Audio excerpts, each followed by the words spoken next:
প্রবেশ করছেন মিলনবাবু সহ যারা আছেন তারা নিশ্চিতভাবে তাকে আমাদের এখানে আনবেন। তারপর তিনি তার 2 ডিসেম্বর আসুন, একে একে আসুন। 2 দশক ধরে যিনি এই কাজ কর্মকাণ্ড করে যাচ্ছেন, এই ট্রাস্টের আয়োজক আমাদের সবার কাছে এবং একজন মানুষের কাছে আমরা শীতবস্ত্র দেব। এরপর আমরা 4টি কাউন্টার রয়েছে, প্রত্যেকেই পাবেন। পঞ্চায়েত সমিতির পাঁশকুড়া পঞ্চায়েত সমিতির সহসভাপতি সুজিত রায় মহাশয়, ওনাকে বরণ করে নিচ্ছেন আমাদের সম্পাদক মিলন মন্ডল মহাশয়। সেখান থেকে আসতে কিছুটা সময় বিলম্ব হয়েছে, আমরা স্বাগত জানাই সতীশ সামন্ত চ্যারিটেবল ট্রাস্টের পক্ষ থেকে। সকাল থেকেই চলছে আমাদের সেই সেবার কাজ, স্বাস্থ্য পরীক্ষা, চক্ষু পরীক্ষা। এখন মঞ্চ থেকে আমরা শীতবস্ত্র এবং কম্বল প্রতিষ্ঠিত হয়। আর দ্বিতীয় যার কথা সম্মানীয় মিলনদা বলছিলেন, স্বামী প্রজ্ঞানন্দ মহারাজ। অনেকগুলো কারণের মধ্যে এটাও একটা কারণ ছিল, সন্ন্যাস নেওয়ার আগে তার পিতা মাতার দেওয়া নাম অর্থাৎ প্রকৃত নাম সেটা আলাদা ছিল, সামন্তনয় মুখোপাধ্যায়। এই দুই গুরুদেবের সান্নিধ্যে পথ চলা সম্বন্ধে আজকের সভার সভাপতি সমানের পার্থ ভট্টাচার্য মহোদয় নিশ্চিত অনেক বেশি। আমরা যদিও ইতিহাসের ছাত্র নয়, ভৌত বিজ্ঞানের ছাত্র,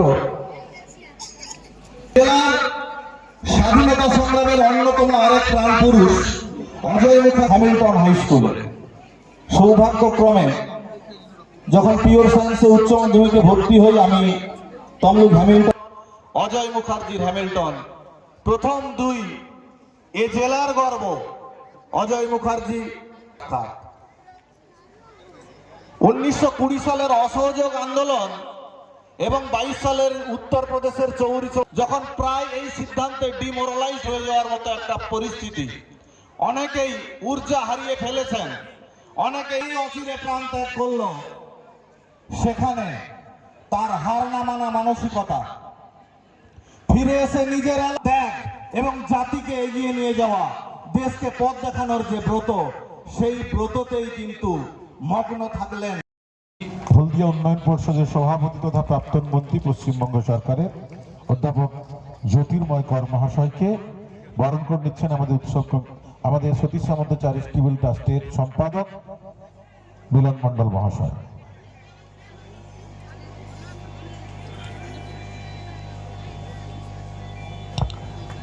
এরপরে আমরা বরণ করে নিচ্ছি আমাদের হলদিয়া উন্নয়ন সাধন চন্দ্র জানা মহাশয়কে। বরণ করে নিচ্ছেন আমাদের উৎসব কমিটির সম্পাদক মিলন মন্ডল মহাশয়।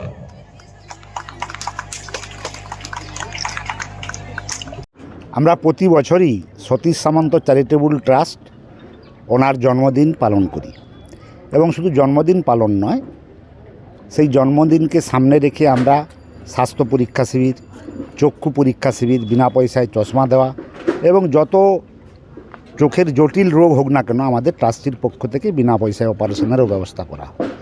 এছাড়া দুস্থ ব্যক্তিদের আমরা আজকের 5000 শীতবস্ত্র কম্বল করে দিলাম এবং আমাদের বিশিষ্ট জনেরা এসেছিলেন, সম্বর্ধনা দিলাম এবং তেনারা সতীশচন্দ্র সামন্ত যে দেশের জন্য যে কাজ করেছেন, হলদিয়ার জন্য যে কাজ করেছেন, তমলুকের জন্য যে কাজ করেছেন, স্বাধীনোত্তর কালে তেনার যে অবদান এটা মানুষের কাছে তুলে ধরা হয় এই জন্মদিনকে সামনে রেখে। এছাড়া সতীশ সামন্ত চ্যারিটেবল ট্রাস্ট সারা বছর ধরেই কাজ করে। আমরা জন্মদিনকে সামনে রেখে বিগত কয়েকদিন ব্যাপী ব্যাকের 20 দিন 20টা স্কুলকে আমরা মিড ডে মিল, মাংস ভাত খাইয়েছি এবং ছোট ছোট শিশুদের শীতবস্ত্র দিয়েছি।